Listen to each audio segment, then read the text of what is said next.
welcome to the Light Reading Podcast. I'm Kelsey Zeiser. I'm a senior editor at Light Reading, and we're here at Allegiant Stadium in Las Vegas, the site of Super Bowl LVIII that's coming up next year, and I'm joined by... Venture Luna. I'm the senior manager for network performance for Vegas. Yeah, good to see you. Good to see you. Good to be So you all gave us an excellent tour this morning of Thank the you. stadium. Can you give us a little background on what it took to place Verizon's infrastructure to get ready for the upcoming Super Bowl?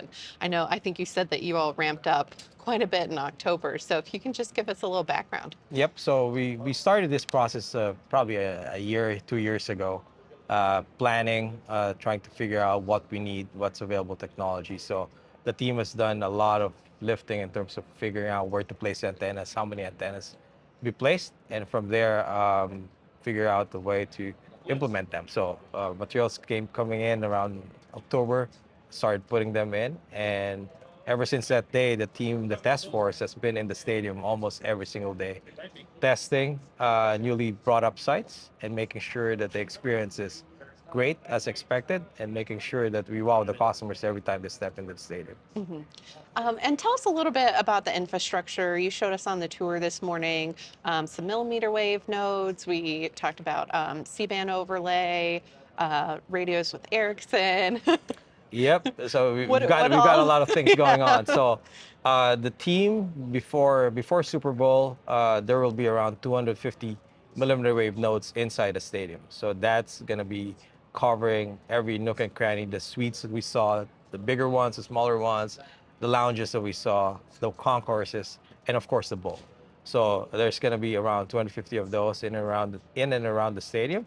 And on top of that, we will have 179 sectors of C-band, which will carry 160 megahertz of our C-band spectrum. So that's a lot of capacity for the big game, and we're aiming to have a great experience overall for the customers.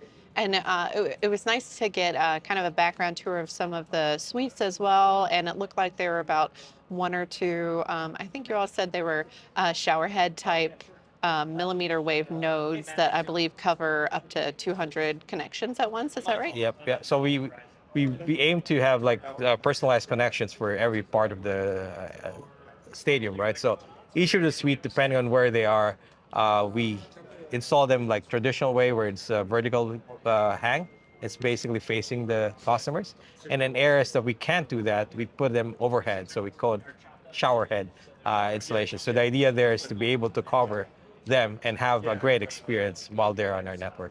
Yeah, I like the shower head analogy. It's a good visual for what it looks like, and Yeah. you all blended them in really well. It was tough to pick them out. The It was a great game to find the node. Find the right, node. Yes, right. yes, yes, Like yes. where's Waldo, but with Yeah. nodes. And then tell us a little bit about how you've been testing things. You mentioned that turning off the Wi-Fi at like the Taylor Swift concert, for example. What kind of tests have you been running to make sure that the infrastructure is ready for the Super Bowl? So we've got two tests. So basically, a loaded test where we are right now. No event. Our test force are out here testing every single node. So we go up to a node. We have a phone that has a software that we use to look at the configuration of the antennas and understand what's going on. And we look at every single one, make sure it's working as per design. We're getting the top throughput.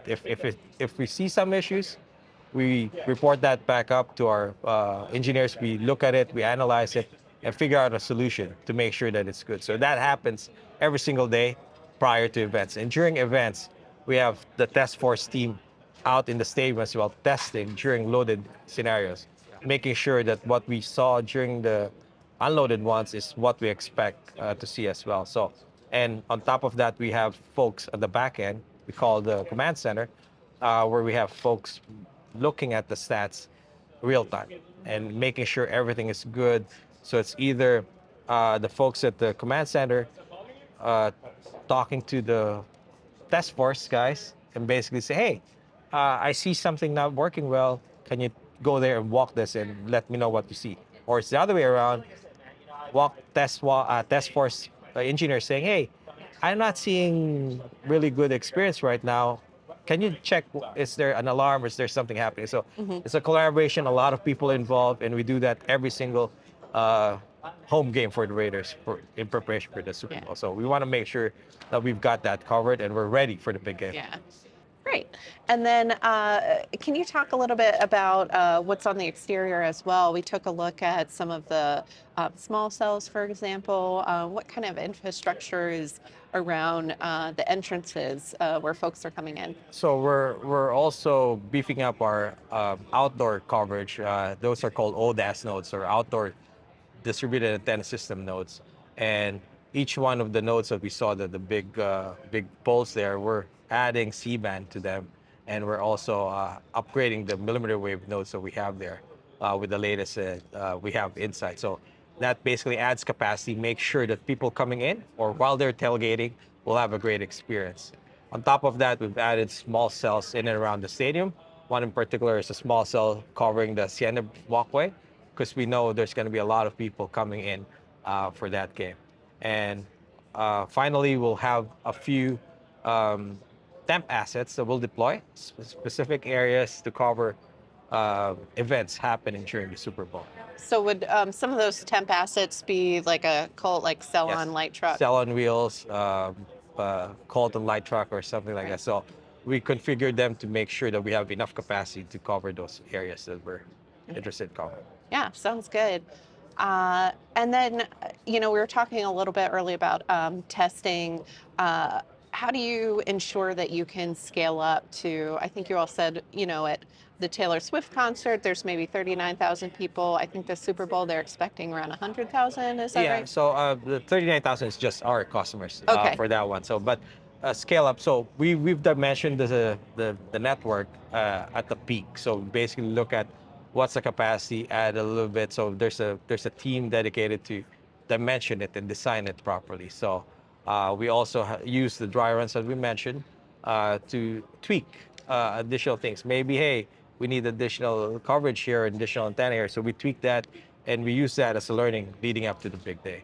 Mhm. So we've got people in the stadium every single day testing, making sure that we've got the best performing network. Mhm. And maybe you could talk a little bit about, when attendees come in, is it a seamless experience to accessing your 5G network? What does that look like for attendees who, want to be on social media Oh and yeah, I posting mean, about the game? people who will should kind of expect really good experience in the stadium. 5G will be available, and I would say, almost every nook and cranny of the stadium. You've seen all our nodes that we've put in, and they're strategically uh, placed where people will be. Entrances, people, points of gathering, like where the food stalls are, of course, the bowl, and the suites and lounges. So people should expect and can expect 5G in the stadium when they walk in. Mhm. And then post Super Bowl, what does that look like? Do you also, run some analysis of how the network performed and what infrastructure remains behind? So post Super Bowl, there's going to be a lot of analysis, figuring out, okay, how much customer we have, what was the apps, where did we do good, where can we do better, and take that learning for the next Super Bowl. And at least for our case, it's going to be New Orleans, so pass it on to them. Hey, this is what we learned, this is what we saw, and just be ready. All the infrastructures that I mentioned to you, both inside and outside, except for the temp assets, 4 or 5 of them, um, will be left behind. Meaning, people can expect that great experience, not just for Super Bowl, but even beyond. So concerts, Raiders games, UNLV games, and even soccer matches that's here. It's going to be in here, and people in Vegas can benefit from it, and visitors as well that's coming in. So. Yeah. Yeah, because I guess it's kind of like if a tree falls in the forest. If you weren't able to post to social media or your Instagram, were you actually ever there? So really important to have that coverage Yep. for everyone. We definitely have that in mind in designing the network, making sure that our customers can do that during the game. Yeah. Anything else that you're looking forward to coming up for the Super Bowl in terms of the network coverage here?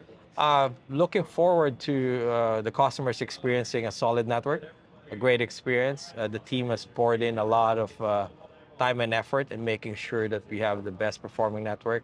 Every antenna, every node will be tested, if not have been tested, to make sure that we have the best experience possible for the big game. Yeah. So it's going to be a busy holiday season for you all, It's I going to be think. a busy 60, I think it's 64 days left before the 64, 65 days left before the Super Bowl. So we've got a countdown clock and Yeah. we're looking at that. We're, we're getting all our folks in. We're tapping help from other teams to come in and help us walk. So, Yeah, countdown clock is started. Yep. Well, thank you so much for your Thank you. time and for the tour. It's been really interesting. Cool. Thank you.